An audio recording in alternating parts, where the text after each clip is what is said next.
Всем привет! В этом видео у меня не будет торт, но я очень хочу поделиться рецептом вкусных, несложных круассанов. Если вам интересно, смотрите дальше.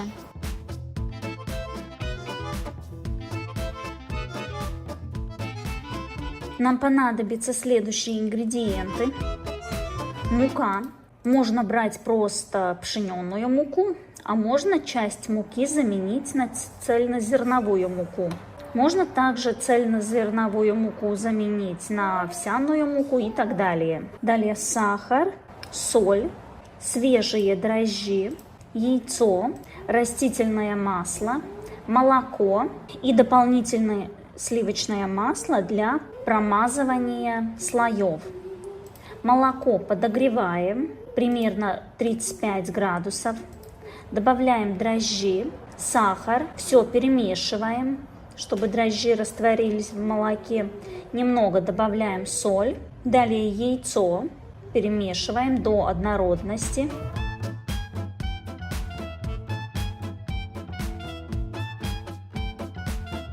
Растительное масло. Опять все перемешиваем. И далее добавляем постепенно муку. Добавила 1/3, перемешала и потом добавляю порциями оставшуюся муку. Мука может уйти немного больше или немного меньше. Тут надо смотреть по консистенции теста. Тесто должно получиться мягкое, эластичное, но в то же время не должно прилипать к рукам. Когда добавила все количество муки, которое у меня было отмеренное на весах, замешиваю тесто руками, одеваю виниловые перчатки, тогда тесто не прилипает и меньше понадобится муки. Если у вас есть планетарный миксер, то, конечно, можно и замешивать в миксере. И в итоге у меня, так как часть муки, пшененой муки я заменила на цельнозерновую муку, в конце у меня тесто получилось довольно липкое, поэтому я добавляла по ложечке пшененой муки. Я добавила 2 столовые ложки дополнительно к указанному количеству муки и замешивала тесто, пока оно отходило от стенок чаши. Потом замешиваю тесто на столе. Вначале тесто довольно липкое, и чем дольше мы будем замешивать, тем лучше тесто будет отходить от стола и не будет прилипать. Тут надо немного терпения, примерно 5-10 минут. Нежное, эластичное, не сухое тесто.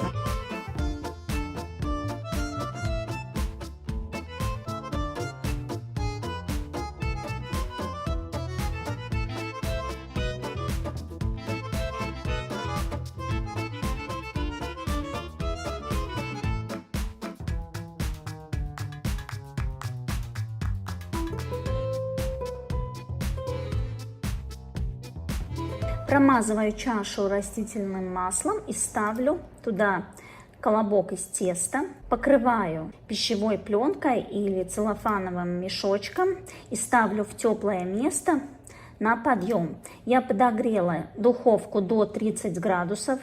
Кладу туда чашу с тестом и выключаю духовку. Тесто должно увеличиться вдвое. На это примерно уйдет час-полтора. Когда тесто подошло, на весах поделила на 10 ровных частей. Каждый колобок теста надо раскатать примерно 20-22 сантиметра в диаметре.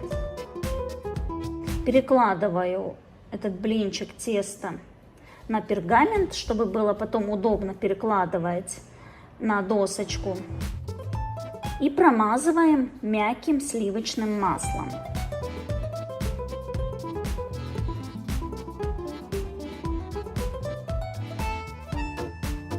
Потом раскатываем следующий колобок такого же примерно размера, как предыдущий, и кладем сверху. Так надо раскатать все наши колобки и каждый раз промазывать мягким сливочным маслом. И кладем друг на друга, и у нас образуются слоя для будущих круассанов. Сливочное масло не жалеем. Ну и слишком много тоже добавлять не надо, чтобы при выпечке он не вытекал. Когда уже собрали все блинчики, промазали сливочным маслом, поставили друг на друга, покрываем пищевой пленкой или кладем в пакетик и ставим в холодильник примерно на час. Если нет времени готовки через час, тесто также может пролежать и дольше в холодильнике. В этот раз я тесто поставила в морозилку на 30 минут, чтобы можно было быстрее приступать к работе. Поэтому, как вы видите, у меня весь этот блинчик довольно твердый, масло заморозилось. Надо далее раскатать тесто довольно тонко, переворачиваю и раскатываю. Чем ровнее раскатаем, тем красивее круассаны получатся.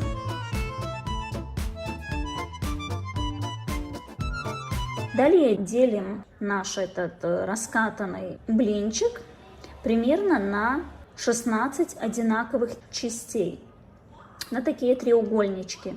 Такую выпечку можно готовить без начинки, можно с начинкой, можно готовить сладкий вариант, можно соленый вариант. Если готовим сладкий вариант, то добавляем побольше сахара. Если готовим соленый вариант, то сахар уменьшаем.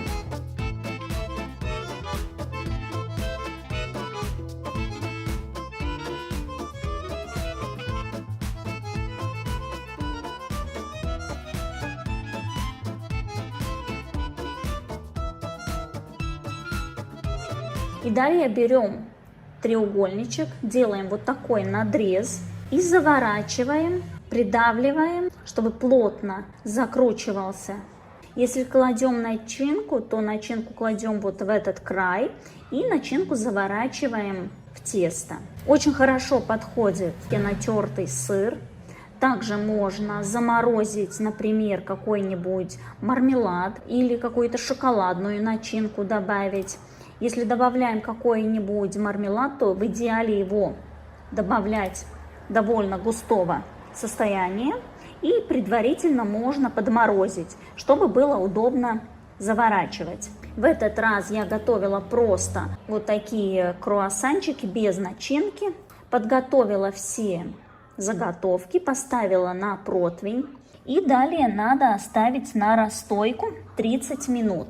За 30 минут они у нас увеличатся в размере. Обязательно покрываем пищевой пленкой, чтобы они не заветрились. Если вы готовите круассаны только из пшеничной муки, то они увеличатся у вас вдвое. Если вы добавляете цельнозерновую муку в тесто, то они немного меньше увеличатся в размере. Когда наши круассаны подошли, их можно промазать с яйцом, которое перемешанное с молоком. Примерно 1 к 1 берем желток и молоко. Также можно брать часть целого яйца и молоко.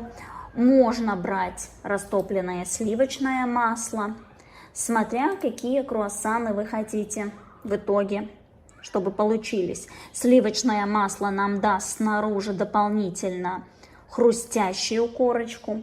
Если мы промазываем желтком и молоком, они будут более такие румяные визуально. Пока промазываем, подогреваем духовку 190 градусов и ставим выпекаться примерно на 20-30 минут. Вот такие красивые румяные круассанчики получаются. Только приготовленные круассаны, они получаются очень хрустящие. Более выраженные слоя у этих круассанов, конечно, если мы будем использовать только пшеничную муку. Когда добавляется какая-нибудь цельнозерновая, овсяная, тогда, конечно, эти слоя не настолько выраженные визуально, но по вкусу также вкусно.